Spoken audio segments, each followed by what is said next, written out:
Anime is a word that inspires confusion, fear, and boners. On the surface, it's just another form of entertainment, but what it actually is a weapon.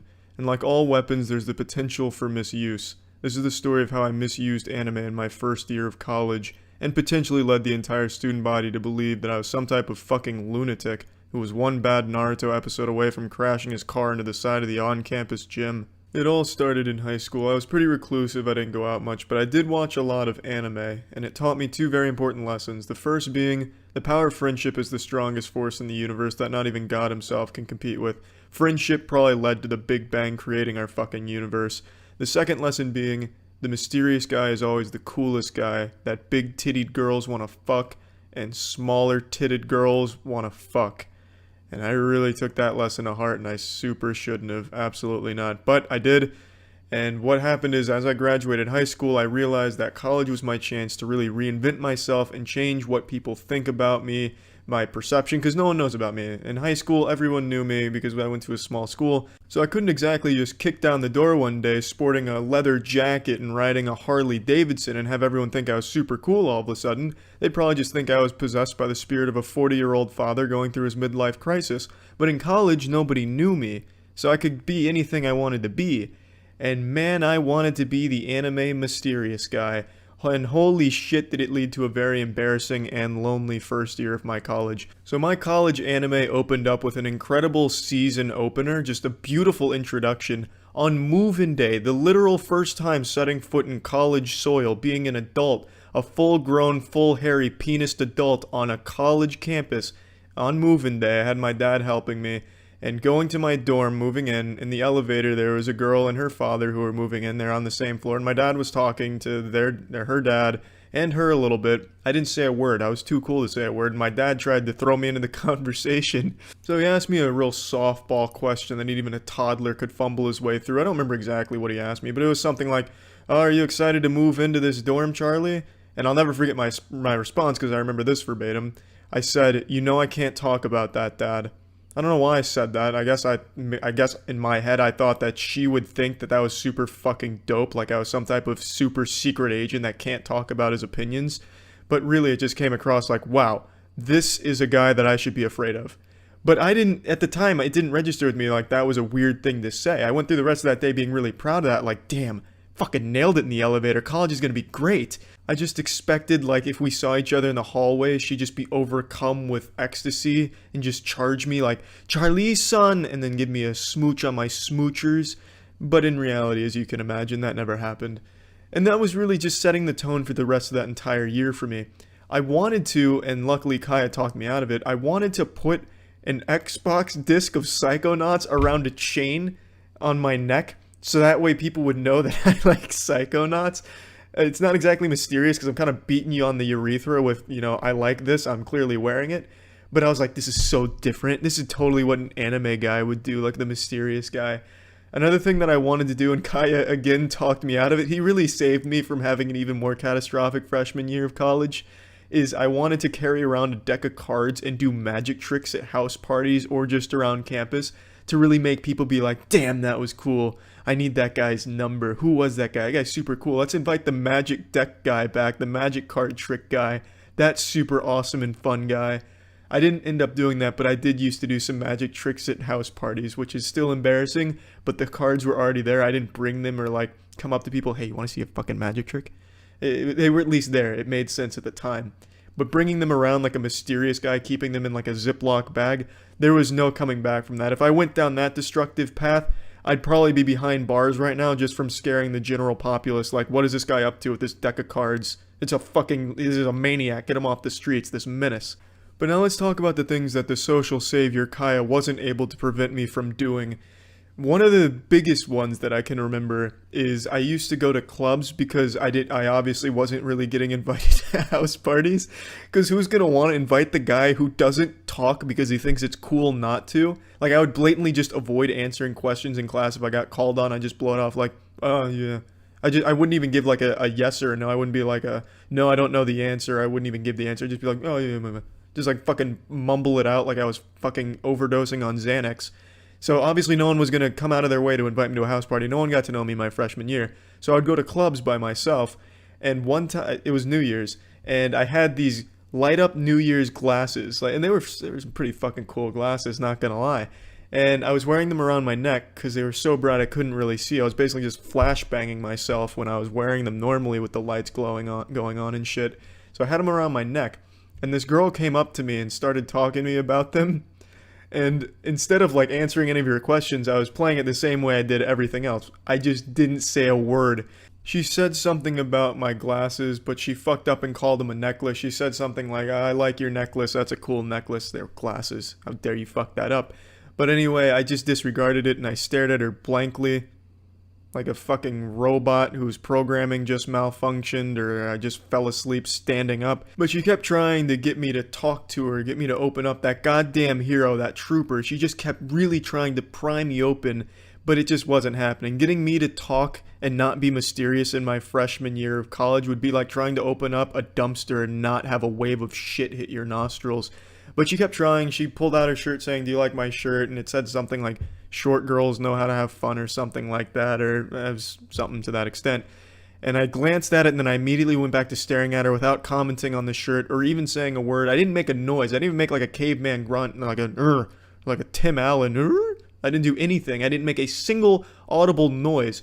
So I was basically just a fucking statue there. She tried again. She said something else about my necklace, and this time it must have just struck a chord, because I remember I pulled them off of my neck slowly and I put them on my eyes, and then I flicked them on the next setting, which was like this intense, glowing, like strobe light shit, like some blinding, banging strobe light shit. And then she walked away. I still didn't say anything because I just put them on my eyes and then turned that setting on and kept staring at her. So I don't blame her for walking away. And that was really when it hit me, like, you know, maybe being the mysterious weirdo isn't going to pay off. But I still committed to it. I still kept going past that. That was New Year's, and we still had another 5 or so months of me being an odd, weird, anime-inspired, mysterious loser. There's really no other big events that really stick out to me. Just a bunch of small stuff that I kept doing throughout the entirety of my freshman year. Like if it was raining and everyone was like, "Oh fuck, it's raining and I forgot my umbrella, I'm just gonna wait it out," I'd walk right by them, just kind of like wiggle my way through them, and then I'd just walk out in the rain like I didn't give a shit, like I didn't even know it was raining. Like I'd pull out my phone, much to the detriment of my phone, just be like, "Oh, rain? Too mysterious to feel rain." I really don't know why I ever thought walking out in the rain looking like some kind of dumb asshole would be cool or mysterious, because it doesn't fit either category. But that was another thing I'd partake in almost every time it rained.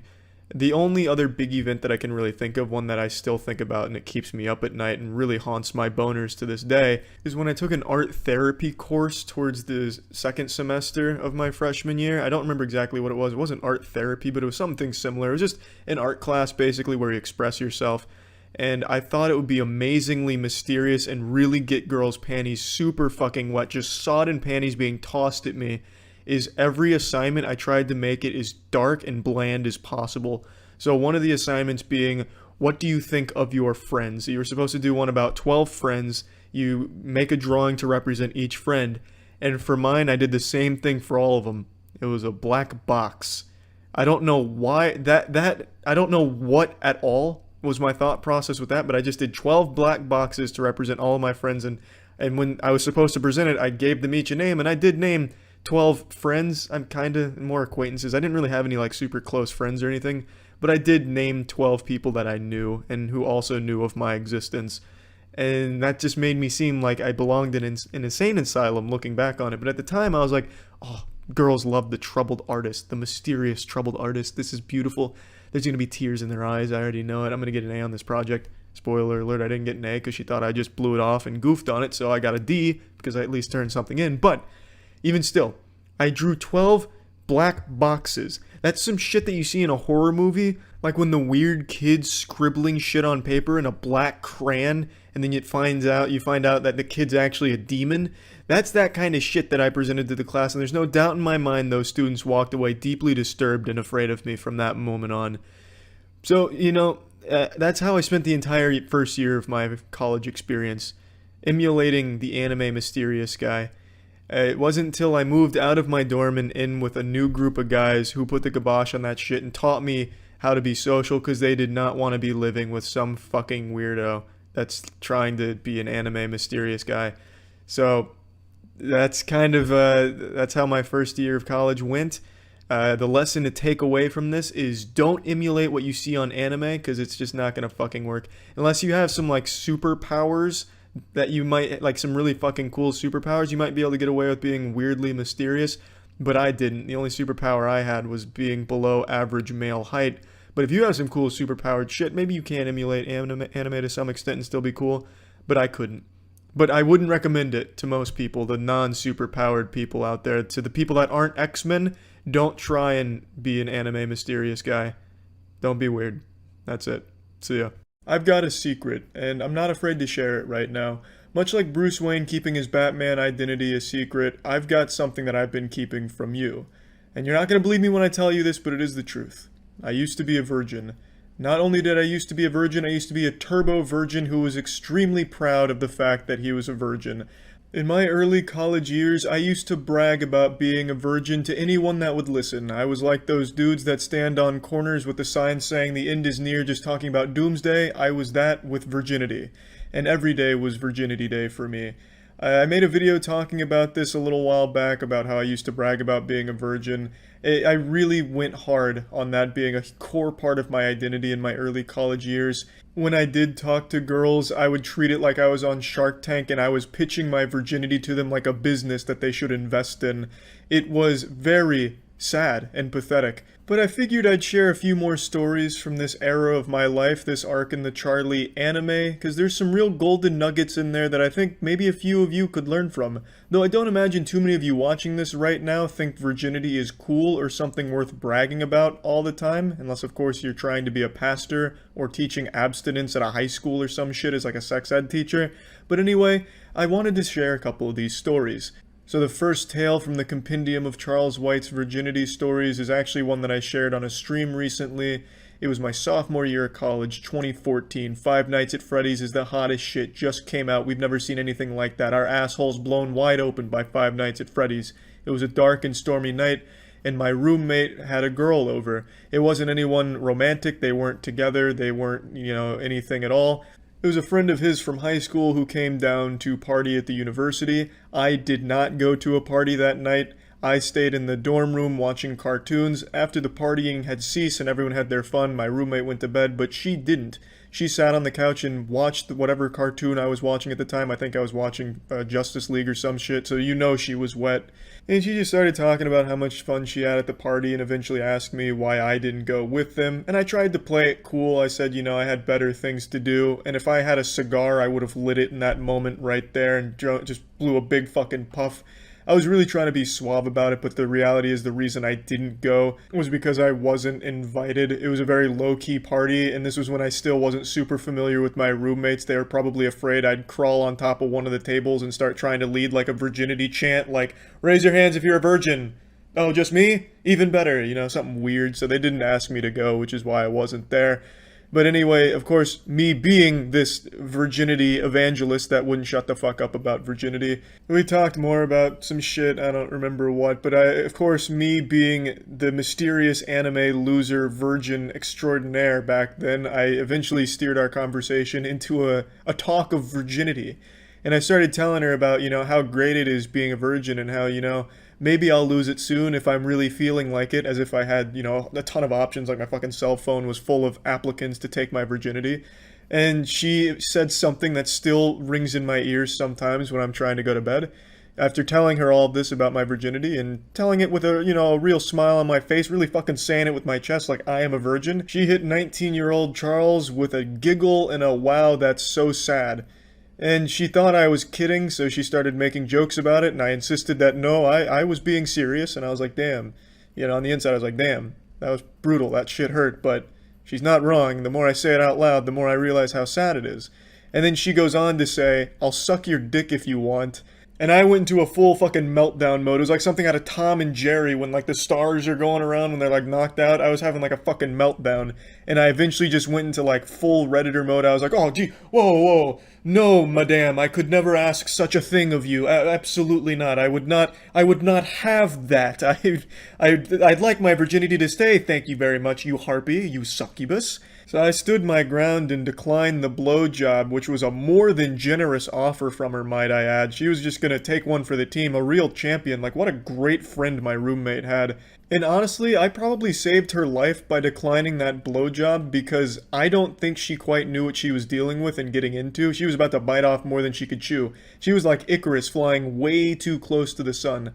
If she did give me that blowjob, I would have blasted an unholy cum shot at an unreal velocity that probably would have pierced the back of her throat and gone out the other side. It would have looked like she got hit by a fucking sniper. My wiener had never even been accidentally touched by a human female. The closest thing my cock ever got to a girl touching it back during that time was when a girl accidentally hit me in the balls with her criminology book when we were standing up from the table in the classroom. So if she blew me, I would have busted a nut of biblical proportion, a dangerous nut. So really, I made a noble decision and saved her life by declining that. And I think that incident right there where she said it was so sad that she was just going to offer me a blowjob really put it in perspective how sad it really was. Because it was so sad that not only did she tell me to my face how sad it was, but she tried to offer like consolation, as if she was trying to console someone who was grieving. Pretty wild stuff, and I figured I'll share one more story because this one's just as embarrassing. Probably not as embarrassing though. It's probably worse. Before my sophomore year of college, my high school had a reunion party at one of the girls' houses. And this is when I just started drinking, and I was getting after it. I was fucking hitting that alcohol real hard.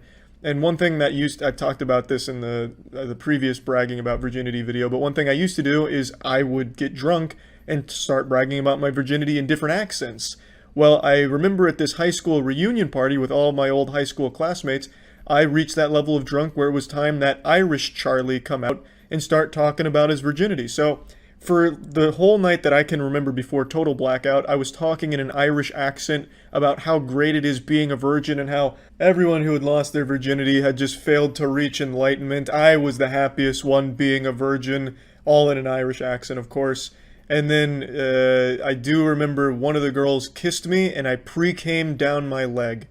I don't know if it was like a pity kiss or something, or like pent up feelings from high school, though I doubt it because I was a real fucking weirdo in high school. But I remember one of the girls kissing me, and I pre-came down my leg.